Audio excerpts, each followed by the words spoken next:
Hai, salam, selamat sore semua anak-anak ibu di Metodis 5, secara khusus kelas 1 sampai kelas 3. Apa kabar?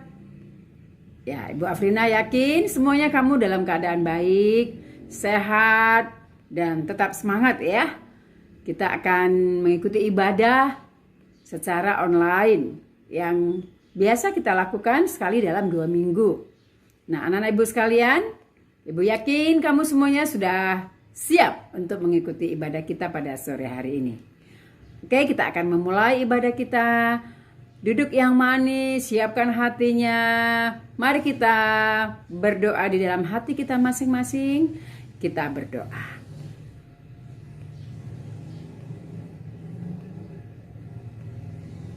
Pertolongan kepada kita ialah di dalam nama Allah yang menjadikan langit dan bumi. Turunlah kiranya atas kita sekalian anugerah dan damai sejahtera di dalam Tuhan kita Yesus Kristus. Amin. Baik anak-anak ibu, kita akan menyanyikan satu pujian hari. Mari kita menyanyikan lagu ini secara bersama-sama ya.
Baik, baca kitab suci, doa tiap hari kalau kita mau tumbuh. Ya, anak-anak ibu, pagi-pagi atau siang hari atau sore hari juga boleh. Ambil waktu kamu untuk membaca firman Tuhan dan berdoa, berbicara kepada Allah. Nah, pada sore hari ini kita akan mendengarkan firman Tuhan yang Ibu ambil dari Lukas pasal 22 ayat 39 sampai 46. Nah, ini menceritakan, mengisahkan tentang Yesus berdoa di Taman Getsemani. Nah, 1 minggu lagi pada saat Jumat Agung tanggal 15 April nanti kita akan memperingati hari kematian Tuhan kita Yesus Kristus di kayu salib. Dia mati untuk mengampuni dosa-dosa kita, supaya kita bebas dari dosa dan kita diselamatkan. Nah, anak-anak ibu, masa-masa atau saat-saat Yesus akan disalibkan, Yesus berjuang, Yesus mengalami suatu penderitaan. Ya, dia tahu bahwa dia akan mati di kayu salib. Oleh karena itu, supaya dia kuat, dia mengambil waktu untuk berdoa. Yesus bersama-sama dengan murid-muridnya pergi ke Taman Getsemani dan berdoa di sana.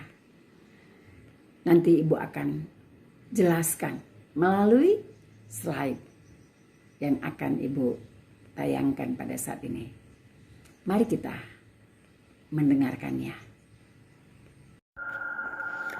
Lalu sampailah Yesus di bukit Getsemani bersama-sama dengan muridnya, dan mereka pun berhenti sejenak. Lalu Yesus mengatakan, "Duduklah di sini sementara aku akan berdoa." Tetapi Yesus memanggil 3 muridnya, yaitu Petrus, Yakobus, dan Yohanes, untuk ikut sertanya. Yesus berkata kepada muridnya, "Hatiku sangat sedih sekali, seperti mau mati rasanya. Tinggallah di sini dan berjaga-jagalah." Lalu Yesus merebahkan dirinya, ia berlutut di tanah dan berdoa dan berkata kepada Bapa, "Ya Aba, ya Bapa, tidak ada yang mustahil bagimu.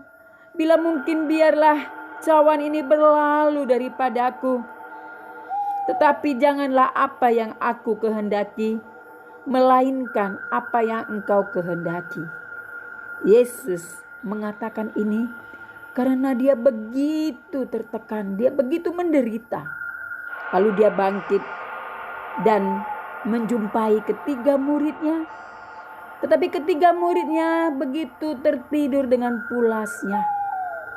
Dan Yesus mengatakan, "Tidakkah engkau bisa bertahan dan berjaga-jaga 1 jam saja?" Lalu Yesus untuk kedua kalinya, dia berlutut dan berdoa kembali. Dan Yesus bangkit lagi dan melihat murid-muridnya sedang tertidur dengan pulas. Kemudian Yesus mengatakan kepada murid-muridnya untuk tetap berjaga-jaga. Dan Yesus bangkit untuk berdoa untuk ketiga kalinya dan bangkit kembali.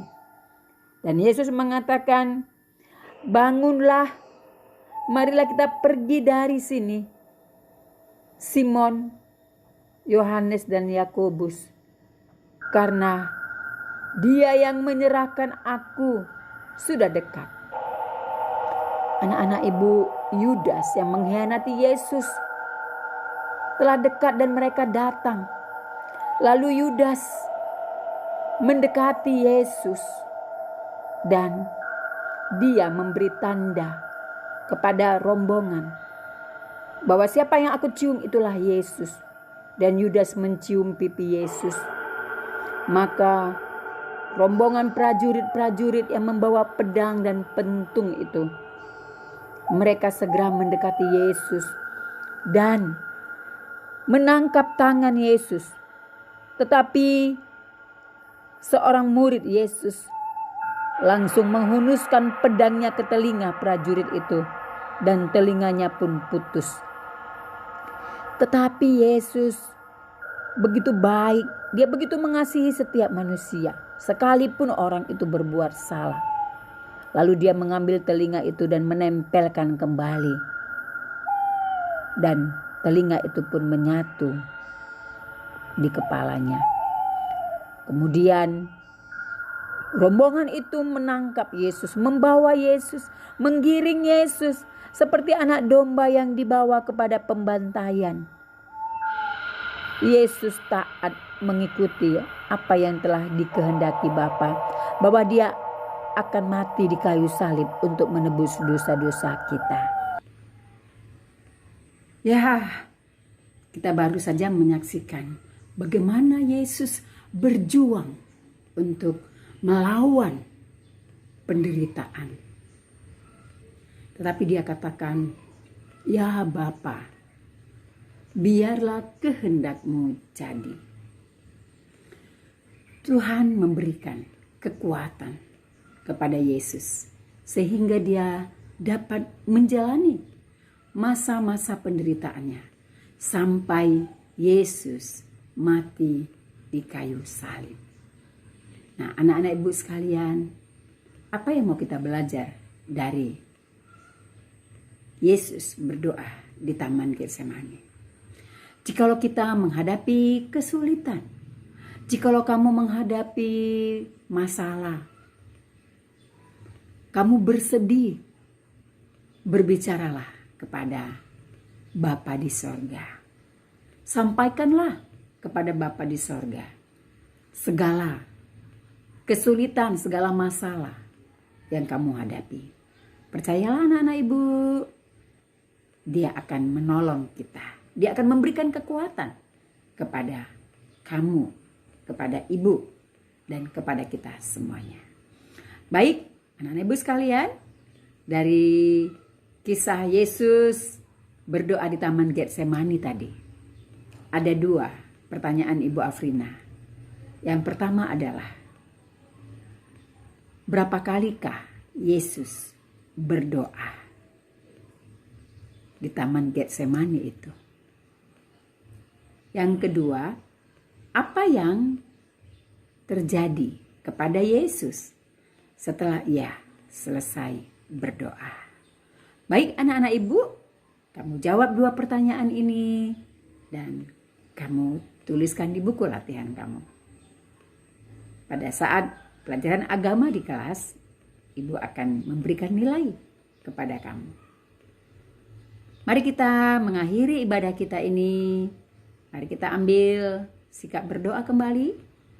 Kita akan berdoa. Doa yang diajarkan oleh Tuhan Yesus kepada murid-muridnya dan kepada kita sekalian. Kita berdoa. Bapa di sorga, dikuduskanlah namamu, datanglah kerajaanmu, jadilah kehendak-Mu di bumi seperti di sorga.